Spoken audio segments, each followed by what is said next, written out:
Sekarang tiba waktunya bagi kita untuk membaca dan merenungkan bagian dari firman Tuhan. Mari kita persiapkan Matius pasal 14 ayat yang ke-22 hingga ayat yang ke-33. Sebelum kita membaca dan merenungkan bagian dari firman Tuhan ini, mari kita berdoa.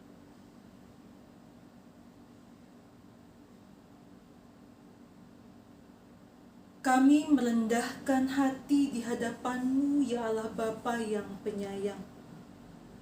Memohon kiranya Engkau berkenan menuntun kami ketika kami akan membaca dan merenungkan bagian dari firman-Mu. Berilah kepada kami semua, baik hamba-Mu yang kepadanya firman ini dipercayakan untuk diwartakan, pun bagi segenap hamba-Mu yang telah siap sedia mendengarnya, agar kami bukan hanya mendengar, tetapi juga kami merenungkan dan melakukan firman-Mu itu. Tolonglah kami, ya Bapa, agar apapun kondisi yang saat ini sedang kami alami, sedang kami hadapi, tidak menghalangi kami untuk dapat tertuju pada firman-Mu itu. Di dalam nama Yesus Kristus, kami berdoa. Amin. Matius pasal 14 ayat 22 sampai 33, saya akan membacakan untuk kita sekalian. Di bawah judul perikop, Yesus berjalan di atas air. Sesudah itu, Yesus segera memerintahkan murid-muridnya naik ke perahu dan mendahuluinya ke seberang. Sementara itu ia menyuruh orang banyak pulang. Dan setelah orang banyak itu disuruhnya pulang, Yesus naik ke atas bukit untuk berdoa seorang diri. Ketika hari sudah malam, ia sendirian di situ. Perahu murid-muridnya sudah beberapa mil jauhnya dari pantai dan diombang-ambingkan gelombang karena angin sakal. Kira-kira jam 3 malam, datanglah Yesus kepada mereka berjalan di atas air. Ketika murid-muridnya melihat dia berjalan di atas air, mereka terkejut dan berseru, "Itu hantu!" Lalu berteriak-teriak karena takut. Tetapi segera Yesus berkata kepada mereka, "Tenanglah, aku ini, jangan takut." Lalu Petrus berseru dan menjawab dia, "Tuhan, apabila Engkau itu, suruhlah aku datang kepadamu berjalan di atas air." Kata Yesus, "Datanglah." Maka Petrus turun dari perahu dan berjalan di atas air mendapatkan Yesus. Tetapi ketika dirasanya tiupan angin, takutlah ia dan mulai tenggelam, lalu berteriak, "Tuhan, tolonglah aku." Segera Yesus mengulurkan tangannya, memegang dia dan berkata, "Hai orang yang kurang percaya, mengapa engkau bimbang?" Lalu mereka naik ke perahu dan angin pun redalah. Dan orang-orang yang ada di perahu menyembah dia, katanya, "Sesungguhnya engkau anak Allah." Demikian pembacaan firman Tuhan. Yang berbahagia tentu bukan hanya kita yang membaca atau merenungkannya saja, tetapi yang melakukan dalam kehidupan setiap hari. Terpujilah Tuhan. Saudaraku, baik anak-anakku maupun Bapak Ibu guru, kepala sekolah dan segenap karyawan SMPK 1 Penabur. Apa kabar? Saya tidak bisa mendengar jawaban karena memang saat ini sedang rekaman saja. Tetapi tidak apa, saya mengamini bahwa kabar apapun saat ini, baik sehat maupun sakit, sedang sedih ataupun sedang senang, kita meyakini pemeliharaan Tuhan tidak berkurang atas kita. Saat ini, kalau ditanya kepada kita, berani, siapa di antara kita yang berani? Oh, mungkin ada yang langsung menjawab dengan semangat, oh saya itu pemberani, hampir tidak ada hal yang saya takuti. Tapi mungkin juga ada yang langsung bertanya, nanti dulu Bu, berani apa nih maksudnya? Ya Bapak Ibu, anak-anakku yang terkasih, saudaraku yang terkasih, kalau kita melihat arti kata berani dalam Kamus Besar Bahasa Indonesia, berani itu mempunyai arti mantap, punya hati yang mantap, rasa percaya diri yang kuat, yang besar untuk menghadapi bahaya atau kesulitan. Berani, lawan katanya takut. Maka kalau ditanyakan tadi siapa yang berani? Wajarlah kalau ada yang bertanya berani apa dulu nih? Karena berani itu bisa jadi berani untuk hal-hal yang buruk, hal-hal yang negatif.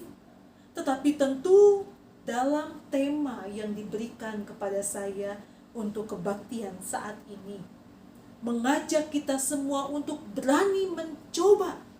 Maka itu berarti bukan mencoba yang buruk, bukan mencoba yang negatif, tapi berani mencoba untuk hal-hal yang baik.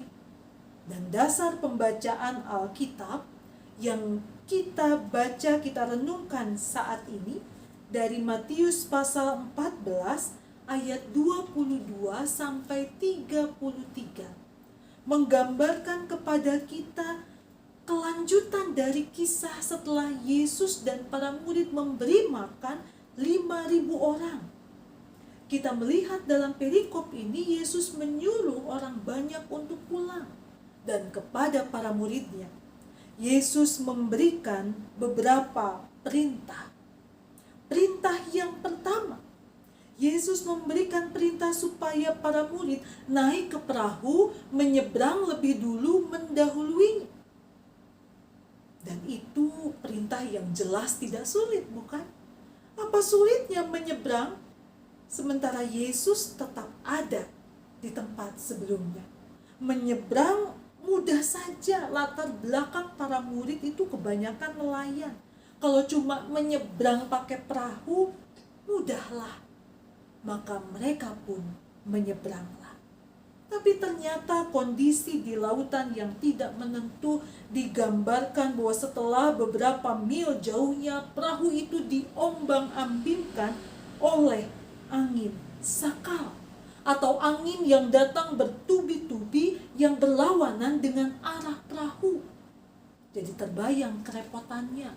Meskipun mereka nelayan punya banyak pengalaman, tapi mereka kerepotan juga menghadapi angin sakal itu.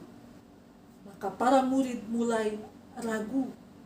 Dan di tengah keraguan itu, Yesus datang kepada mereka. Dan ini perintah yang kedua. Bisa dibayangkan ya, para murid sudah berada di perahu beberapa mil jauhnya dari tepi pantai, dan Yesus mengatakan, tenanglah, aku ini, jangan takut. Dan dalam situasi yang demikian, perkataan tenanglah itu menjadi tidak mudah. Bagaimana bisa tenang? Perahu diombang-ambingkan oleh angin sakal. Bahkan keraguan itu muncul ketika dikatakan, benarkah Engkau Tuhan? Lalu mengajukan syarat, kalau Engkau Tuhan, buatlah aku berjalan di atas air. Dan Petrus yang mewakili para murid pada saat itu, ternyata kita melihat bagaimana lebih sulitnya Yesus menenangkan para murid dibandingkan dengan menenangkan gelombang. Kita ingat ya, dalam teks lainnya Yesus juga menenangkan gelombang dan gelombang langsung tenang. Tapi ketika para murid diminta untuk tenang, benarkah engkau Tuhan? Coba kalau engkau Tuhan, buatlah aku berjalan di atas air juga. Dan ya, saat itu Yesus membuat Petrus berjalan di atas air. Perintah yang ketiga, datanglah. Syarat itu tidak ditolak, mempersilahkan Petrus untuk datang. Tapi sayang, kalau angin saka saja mereka hadapi bersama, ketika digambarkan dalam pembacaan Alkitab kita, ini Petrus sudah berjalan di atas air. Tapi dikatakan ada tiupan angin. Artinya ini bukan angin yang kencang, tiupan saja. Dan itu sudah menggoyangkan iman Petrus. Maka digambarkan setelah ia berjalan itu, ia akhirnya perlahan tenggelam. Seketika ketakutan menyelinap, keraguan menyelinap dan membuatnya hampir tenggelam. Ia pun berseru, Tuhan, tolonglah. Dan saat ini, saudaraku, anak-anakku yang terkasih, kalau kita mau menggambarkan situasi kehidupan kita, baik sebagai anak di tengah keluarga, sebagai kakak atau adik, sebagai pelajar di sekolah, sebagai seorang sahabat, kita sebagai orang tua, baik peranan sebagai orang tua di rumah maupun orang tua di sekolah, sebagai guru, kepala sekolah, atau staf. Masing-masing kita punya pengalaman diberi perintah oleh Tuhan yang mudah, tidak usah dibicarakan. Kalau perintahnya mudah, kita semua dapat menjalankan, tidak usah ditanya lagi, apalagi situasi di sekitar kita menyenangkan. Tetapi gambaran para murid sudah berlayar sampai beberapa mil jauhnya, lalu diterpa angin sakal. Angin yang bertubi-tubi datang, yang melawan arah perahu, mungkin itu juga sedang dialami. Bukan hanya karena pandemi ini yang membuat semua serba tertahan, membuat banyak hal tertunda, mengubah banyak segi kehidupan kita. Kalau mau didaftarkan, ada banyak angin sakal yang datang dalam kehidupan kita, baik sebagai anak, sebagai pelajar, maupun sebagai orang tua di rumah pun di sekolah. Dari pengalaman, kita tahu bahwa kasihnya tidak pernah berkurang. Sebagaimana Fotum dan Salam yang tadi juga sudah mengawali kebaktian kita ini.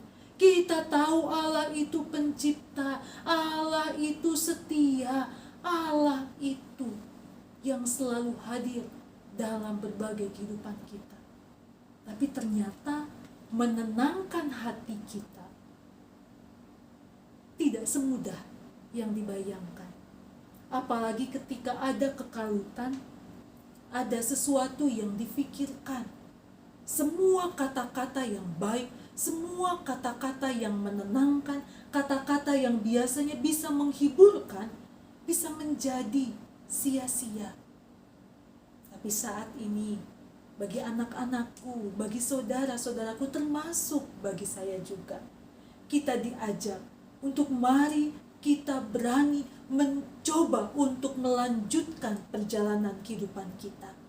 Sekalipun sulit, seperti Petrus yang seolah-olah dipersilakan, Yesus katakan, datanglah. Ia datang, tapi ada tiupan angin saja yang mulai goyah dan hampir tenggelam. Mungkin itu juga yang kita alami. Ada di antara kita yang bisa berani mencoba di tengah berbagai hal yang tidak menyenangkan ini, mencoba untuk menjalankan tugas dan tanggung jawab. Tapi ada juga di antara kita yang mungkin hampir tenggelam, kehilangan semangat, kehilangan arah, kehilangan motivasi diri. Maka baiklah saat ini pun kita berseru, Tuhan, tolonglah. Rasanya sudah tidak sanggup lagi, tidak mungkin lagi. Aku punya cita-cita yang besar, tapi kondisi menghalangiku begini.